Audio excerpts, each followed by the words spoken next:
¿Qué es y en qué consiste una buena alimentación? Una alimentación saludable, digamos, por decirlo así, es una alimentación que nos proporciona los nutrimentos necesarios para, en el caso de los adultos, el buen funcionamiento del organismo y en caso de los niños o de los adolescentes, un crecimiento y un desarrollo sano. En eso consiste una alimentación saludable.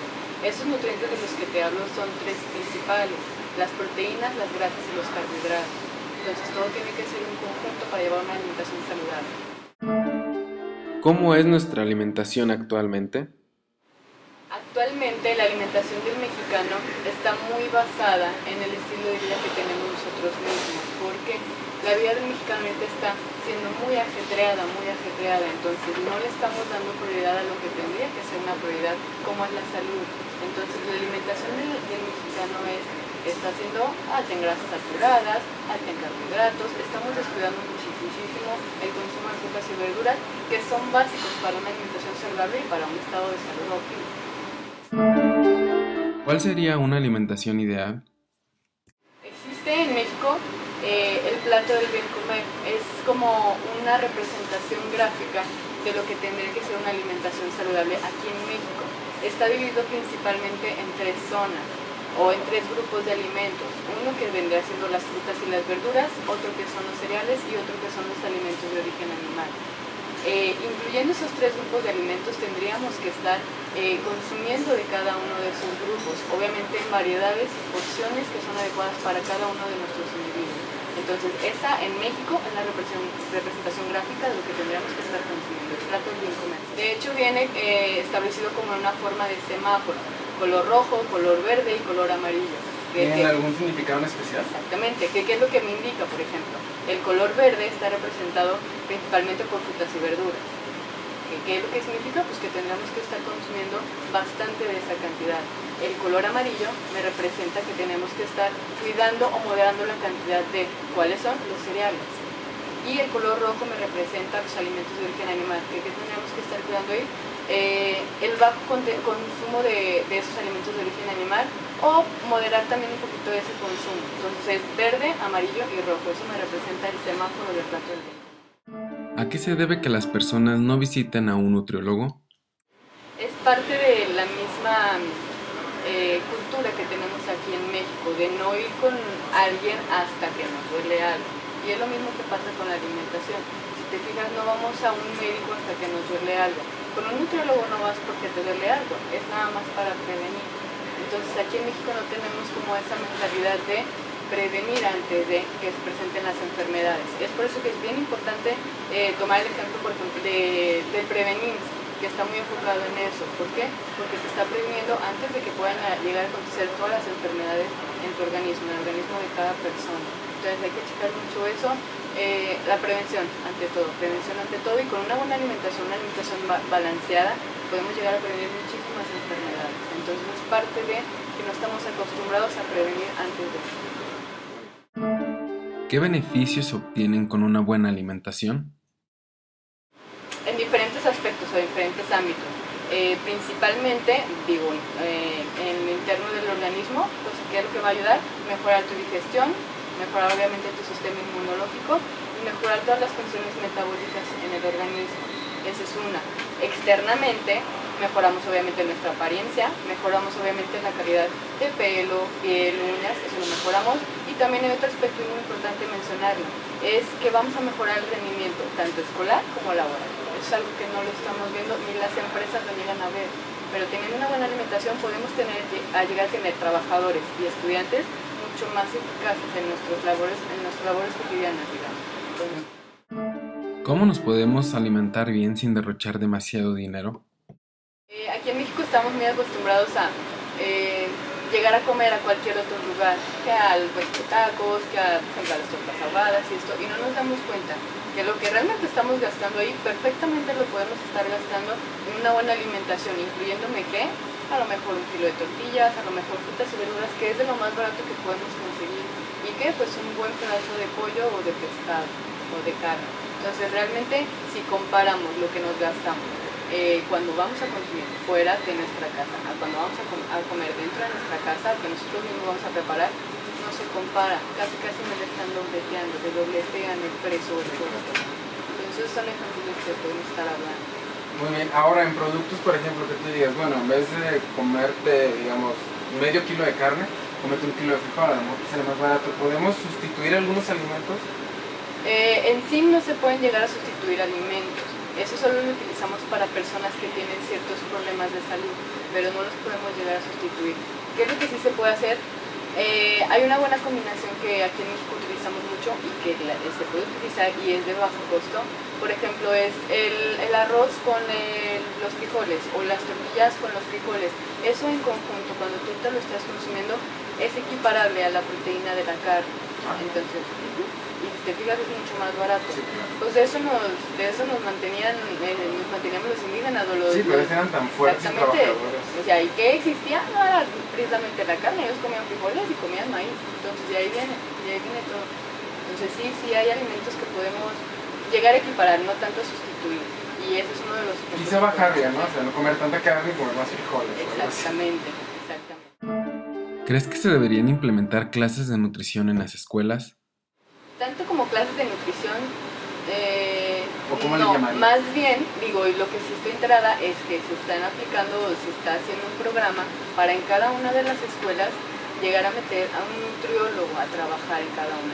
No necesariamente a darles clases de nutrición a cada uno de los niños, sino más bien para impartir dentro de cada centro universitario, de cada escuela, como talleres o mismos programas que les ayuden a los niños a llevar una buena alimentación, una buena nutrición, no necesariamente como clases, sino más bien como talleres, que es mucho más importante y exactamente una orientación, tanto a los niños como a los papás. ¿Por qué? Porque si los niños lo saben, pero los papás no lo apoyan, no podemos tener grandes resultados. Entonces tienen que ir a la par los niños y los papás. Entonces también creo que tienen que haber talleres especializados para los padres o madres, por ejemplo de cocina, o de ver qué enfermedades te puede ocasionar una mala alimentación o alimentos chatarra, ese tipo de cuestiones, y trabajar con los niños, con los papás y también con las cooperativas que están en las escuelas. Eso ya lo están empezando a cambiar. Exactamente. Multas. Sí, entonces poco a poco se va a ir cambiando. Lo bueno es que ya se están tomando las acciones para empezar a eso. ¿Cómo crear el hábito de alimentarnos sanamente? Todo eso va desde pequeños. Siempre tenemos que empezar con los niños. ¿Por qué? Porque es más fácil cambiar sus hábitos de alimentación de pequeños a que ya están adultos. Ahora, si ya la persona es adulta y se niega rotundamente a consumir alimentación variada o frutas y verduras, lo que podemos hacer, bueno, de la vista nace el amor, ponerla de lo más linda posible, que se le antoje a la persona hacerlo. Y que sepa rico también. Estamos muy enfocados a que las dietas normalmente están así como insípidas o no me sabe a nada o es únicamente lechuga, pero tenemos que echar a volar nuestra imaginación y nuestra creatividad. ¿Por qué? Porque si no siempre va a ser lo mismo, es un rutinario, es lo mismo de siempre. Entonces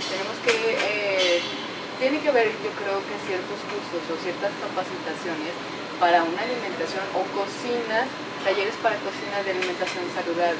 Eso ya empieza a ver poco a poco, entonces hay que tomar de eso, Alimentos que no deben faltar en nuestras alacenas. Importantes, frutas y verduras, ¿sí? Proteínas de buena calidad. ¿Cuáles son las proteínas de buena calidad? Por ejemplo, el huevo, por ejemplo, pollo o carne o pescado, eso sí es bien básico. Leche. Puede ser leche, a menos de que la persona no la llegue a tomar o no la tolere, pero se puede ver, y algún cereal que sea integral. ¿A qué me refiero con integral? Que tenga buen aporte de fibra en el alimento. ¿Como cuáles pueden ser? Pueden ser la tortilla de maíz, puede ser el arroz, puede ser a lo mejor algún pan integral. Esos son los cereales integrales que siempre tienen que haber en nuestras despensas o en nuestros refrigeradores. Entonces tratar de que los alimentos que vayamos a consumir sean de la mejor calidad posible. No necesariamente que tengan que ser caros, sino que si te fijas son alimentos de la canasta básica, frutas y verduras, huevo, leche, tortillas, básico. Y con eso armamos una buena alimentación, una alimentación saludable. Mitos de una alimentación sana. Que obviamente te vas a malpasar o digamos que te va a faltar la energía, que no va a cubrir tus necesidades, que va a ser una alimentación insípida o que no te va a gustar o que va a ser monótona. Esos son ciertos mitos que existen en una alimentación saludable. Ahora, eso lo pensamos ¿por qué? Porque así están manejadas muchas de las dietas anteriormente y actualmente no se utilizan así. lo que se tendría que hacer es evaluar los gustos de cada una de las personas y llegar con esos gustos que tiene cada una de las personas, llegar a proponer nuevas ideas o nuevas formas de preparación.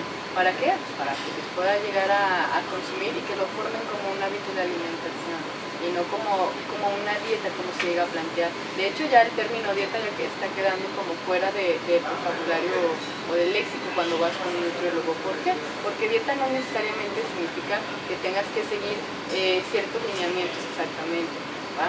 Y dieta lo que significa en el sentido de la palabra es qué es lo que comes o qué es lo que haces tú durante todo el día. Entonces dieta pues puede ser cualquier cosa que haces en un solo día. Entonces, más bien aquí nos referimos a un plan de alimentación, a un régimen de alimentación, a un programa de alimentación. A eso nos referimos con dieta. Y digo, tendríamos que evaluar todos los aspectos de las personas, de lo que envuelve a las personas, ¿para qué? Para poder llegar a plantearle un plan de alimentación que sea favorable para él y que lo pueda llegar a establecer como un hábito de alimentación y no como una dieta como tal. ¿Cuáles son las leyes de la nutrición? Son 5 puntos acerca de las leyes de la nutrición o las características de una dieta correcta. La primera es completa, una dieta completa. ¿A qué se refiere con una dieta completa? A que contenga de todos los grupos de alimentos. ¿Cuáles son? Los que ya te comenté, los que son del plato del bien comer, que son cereales, lo que son frutas y verduras, y lo que son alimentos de origen animal. Eso quiere decir con completa. Y luego está la equilibrada. ¿Qué me refiero con equilibrada? Que esos 3 grupos de alimentos vengan proporcionados, que tengan la proporción adecuada para cada una de las personas. Otra, que sea adecuada. ¿Adecuada a qué? A cada persona también. O sea, no es lo mismo comer la alimentación de un niño que la alimentación de un adulto, o la alimentación de una embarazada, o de un deportista, o de un anciano. No es lo mismo. Entonces tiene que ser adecuada a cada una de las personas y también adecuada a la localización geográfica, a la cultura y hasta la religión. Entonces eso también tiene mucho que ver con eso. Entonces, hay otra de las características que es inocua. ¿A qué me refiero con inocua? A que no te llegue a representar ningún riesgo a tu salud. Porque normalmente estamos muy expuestos, bueno, cuando comemos fuera de casa, a todos los patógenos del ambiente. Que si el puesto de tacos, que si lavaron, no lavaron, desinfectaron, no desinfectaron, que está en la calle, no está en la calle, todo eso me representa un riesgo para la salud. Entonces también tenemos que cuidar ese aspecto, que no nos vaya a dañar. Entonces esos son los aspectos o las características de una dieta correcta, de una dieta saludable. ¿Estas leyes se aplican en la alimentación mexicana? Actualmente no, vamos por ese camino. Realmente creo que el gobierno se está trabajando un poco en eso. Para modificarlo.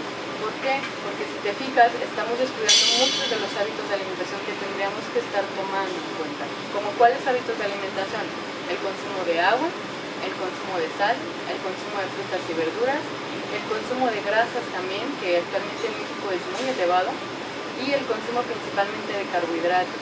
Y estamos aquí en México todavía con la idea de que tenemos que comer todos los productos que existen en el mercado. Hay muy buenos productos que son reemplazables a los naturales, pero hay productos que no, ¿vale? Entonces, aquí en México tenemos que estar cuidando mucho esos aspectos de una dieta saludable o de una dieta correcta, porque actualmente no los estamos teniendo. Casi ninguna me está cumpliendo de esas características, ninguna. Entonces hay que cuidar. ¿México sufre de un síndrome metabólico poblacional? Normalmente las personas que actualmente en México presentan algún tipo de trastorno de metabolismo con la glucosa, llamado diabetes mellitus, ya presentan grados de obesidad. Entonces, como bien dices, el síndrome metabólico me implica que tú tengas 3 o más enfermedades. Entonces, claro que hay otras enfermedades que se pueden llegar a manifestar en ese aspecto, como cuál es otra, hipertensión arterial. No sé si te has fijado que hay personas que tienen, aparte de diabetes, tienen hipertensión arterial, más aparte tienen obesidad, más aparte tienen riesgo de enfermedades cardiovasculares. Entonces todas van como en el eslaboncito. Todos van exactamente, todas van de la mano. Exactamente. ¿Y todo viene desde dónde? Desde una alimentación saludable. Si podemos llegar a controlar o a mejorar nuestra alimentación, te aseguro que esos riesgos de presentarlo se van a disminuir muchísimo. Porque ya de por sí la raza aquí de México, la raza latina, tiene predisposición genética a presentar diabetes mellitus, Ahora, le agregamos una predisposición de antecedentes, papá, mamá, abuelos, le agregamos la alimentación, le agregamos la inactividad física, que eso también es bien importante mencionar. Entonces ya son muchos factores que me están llevando a qué? A obesidad y a qué? A muchos otros riesgos. Diabetes mellitus, hipertensión, exactamente. ¿Y cuándo es que nos damos cuenta de eso? Hasta que nos sentimos mal. Hasta que ya lo tenemos. ¿Por qué? Porque no te va a avisar. No te va a doler hasta que ya tienes la enfermedad. La hipertensión no te duele, es el asesino silencioso, es llamado así, asesino silencioso, porque no te duele hasta que lo llegas a presentar o hasta que ya tienes el infarto. Entonces, por eso es bien importante estar cuidando la alimentación, por eso es bien importante cuidar tener una alimentación saludable, balanceada, equilibrada, adecuada, inocua, variada. ¿Ha cambiado la alimentación de décadas pasadas? Todo ha cambiado, tanto la alimentación como nuestro estilo de vida, y todo va de la mano, porque actualmente están sacando muchos productos que están pasando por un proceso de industrialización, los cuales que incrementan las grasas saturadas que contienen, incrementan la cantidad de sodio, incrementan la cantidad de carbohidratos, que por ser prácticos y por ser fáciles de adquirir, pues la gente sí los llega a consumir, pero realmente no nos damos cuenta del daño que estamos teniendo al consumir todo este tipo de productos. Y no necesariamente productos, sino nada más nos vamos al tipo de preparaciones que tenemos en casa. ¿Cuántas personas tienen en su casa ya hornos de microondas? ¿Cuántos productos no nos venden en el mercado que nada más los abres y los metes al horno de microondas y ya los tenemos listos para servir? Es agua caliente. Exactamente, las famosas sopas instantáneas. Es muy perjudicial ese tipo de alimentos o de suplementos, digamos. Entonces, si te fijas, todo tiene que ver con el proceso de industrialización, con la tecnología también. ¿Eso a qué me lleva también? La tecnología a una inactividad física, que voy desde que el control remoto existe, desde que tienes control remoto para todo, para el radio, para la tele, para el carro, para todo tienes control remoto, del transporte también. Ya ni siquiera tenemos como la conciencia de caminar 2 cuadras a la tienda, vamos en carro. Todo ya utilizamos, o transporte o tecnología. Es otra de las cosas que también me hace que aquí en México las personas lleguen a presentar grados de sobrepeso y de obesidad. Por eso es que somos el número 1 en obesidad en niños y el número 2 en adultos. Entonces, no nada más es la alimentación, sino también la actividad física. Son las dos cosas. ¿Qué opciones existen para personas con poco tiempo para comer? Hay muchas cosas, o actualmente en el mercado sí hay muchos productos que nos ayudan. El chiste es que tenemos que empezar a seleccionar. Independientemente de que tengas o no tiempo, yo creo que sí tenemos o nos tenemos que dar el tiempo de comer. Eso es otra de las cosas que está pasando mucho aquí en México, también por el ritmo de vida que llevamos. ¿Por qué? A veces una persona puede llegar a realizar una comida al día, a veces 2, a veces ninguna. Entonces tenemos que estar formándonos el hábito de comer 5 veces al día. Pequeñas cosas que nos ayuden. Puede ser un sándwich, puede ser una ensalada de atún, que si te fijas son alimentos prácticos y rápidos. En 5 minutos lo haces.